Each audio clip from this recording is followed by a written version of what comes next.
Tila isang bomba ang bumagsak sa kalagitnaan ng mga anak ng Diyos dito lamang mga nakaraang araw. Ito ay dahil sa tindi ng pagdalaw ng Diyos noong ika-15 ng Setyembre sa Jesus is Our Shield Worldwide Ministries Main Church. Niyanig at niliglig ang mga anak ng Diyos dahil sa tindi ng pagdalaw ng Diyos sa Living Like Jesus Pastors Conference na pinangunahan ng kanyang lingkod, Apostle Renato D. Carillo. Halos hindi kayanin ng kapal ng kaluwalhatian at presensya ng Diyos na bumalot sa lugar. Kaya naman, ang mga Living Like Jesus people ay talaga nga namang nag-umapaw. Narito ang ilang kaganapan. Amang Diyos na may gawa ng langit at lupa, kasama ang mga anak mo sa Luzon, Visayas, Mindanao at bawat bansa sa buong mundo, puting lahat ng nasa lugar na to. Kung ang bomba mula sa Amerika ay nagpayanig sa buong Japan at naging daan upang sumuko ang Japanese Imperial Army. Ama, ibagsak mo ang bomba ng kalawalhatian mo mula sa langit kahit yung dalawang kamay.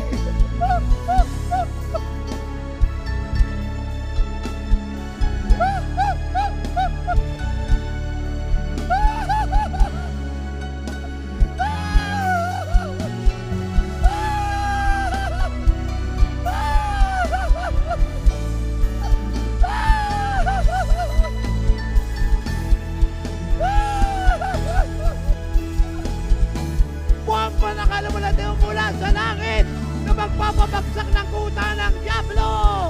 Saan naman pumunta ang mga anak mo? Dahil yung dalawang kamay. Bomba! Nalaging talo pang ang bansang Hapon ay sumuko. Ang Imperial Japanese Army, ang Japanese Imperial Army sumurrender. Dahil yung dalawang kamay.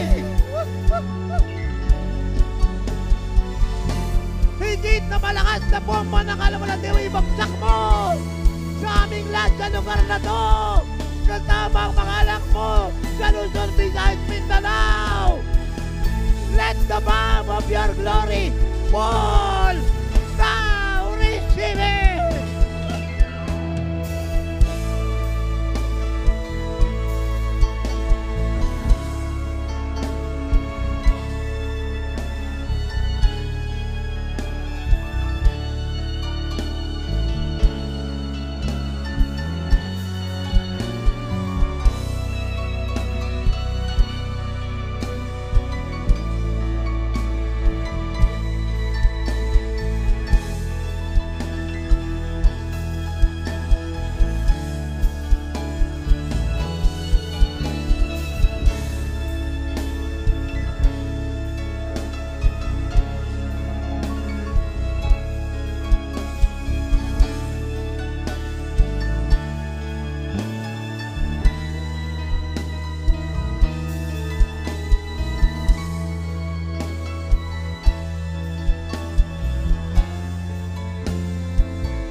Bakit nga ba ganun na lamang katindi ang pagdalaw ng Diyos sa araw na yan? Ito ay dahil ang ika-15 ng Setyembre taong 2023 ay mismong araw ng bagong taon sa Jewish calendar. Ibig sabihin, ito na ang simula ng taong 2024. May paliwanag patungkol dito ang apostol ng Diyos. Meron pong dalawang kalendaryo na nag-ooperate. Yung isa po ay traditional man-made calendar at yun po ang Gregorian calendar na in-establish po ng mga emperor ng Rome when they conquered the world. Gregorian calendar. At dito po sa Gregorian calendar ay nagbibilang po tayo na pagdadating ang December 31 at pumatak na po ng 12:01 ng madaling araw, that is already January 1, 2024. Is that correct? Yun po ang Gregorian calendar. At ang tawag po ron ay New Year. But in the biblical Hebrew calendar, and that is God's calendar, it is not so. Noong September 15, ay grabe po yung ginawa ng Diyos dito. Nag-outpouring po tayo rito at nag-pray ang tatay noong Friday, September 15. Nang sinabi ko na ibababa ng Lord yung isang bisitasyong kagaya na naganap sa Hiroshima bombing noong 1945, ay ganong uri ng bisitasyon, pagbaba ng kanyang kalawalhatian. In a very unique manner ang mangyayari. At yun nga po nangyari. Hindi ba laging nangyayari yung tatay sa iyo? I know. But in this season, God is speaking to us something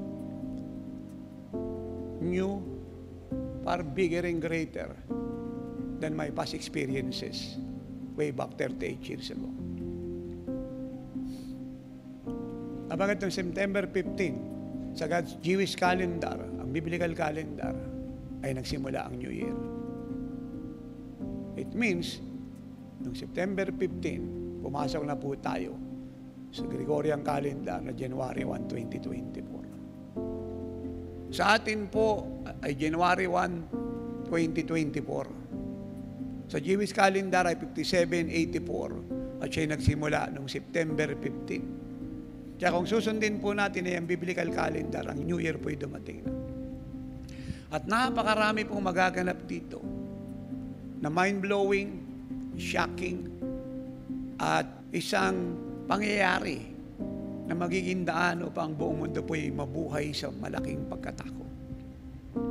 Sa pagpapatuloy nga ng pangangaral dito ng lingkod ng Diyos ay nagbigay siya ng paalala at babala sa mga anak ng Diyos sa mga dapat na gawin patungkol sa mga nangyayari ngayon sa mundo sa pagpasok nga ng panibagong taon.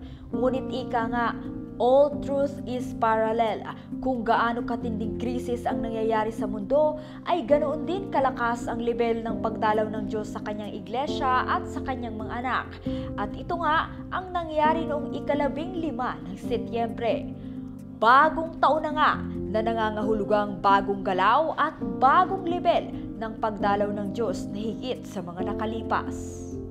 Kaya naman tayong lahat ay maghanda at manabik sa mga susunod na gagawin ng Diyos sa bawat gawain sa ministeryong ito. Sa darating ang September 22, araw ng Biyernes, ay isang dakilang gawain ang magaganap sa lugar ng Santa Rosa Multipurpose Sports Complex, Leon Arcillas Boulevard, Santa Rosa City, Laguna. Ito ay may temang Jesus Christ the Healer na papangunahan ng God's end-time prophet and apostle na si Apostle Renato D. Carillo na gaganapin sa oras na alas 4 ng hapon. Para sa karagdagang impormasyon, maaaring tumawag sa mga numerong ito o kaya naman ay mag-message sa ating official Facebook page at www.facebook.com/JIOSWMofficial o kaya naman ay tumawag sa ating Living Like Jesus hotline na may numerong +632 885 46796. Don't miss this event and experience a new level of glory, power, and anointing that is far greater than the past. Ito si Glyza Bariso para sa Victorious News. Walang kinikilingan, walang halong kasinungalingan, pawang kaligtasan lamang.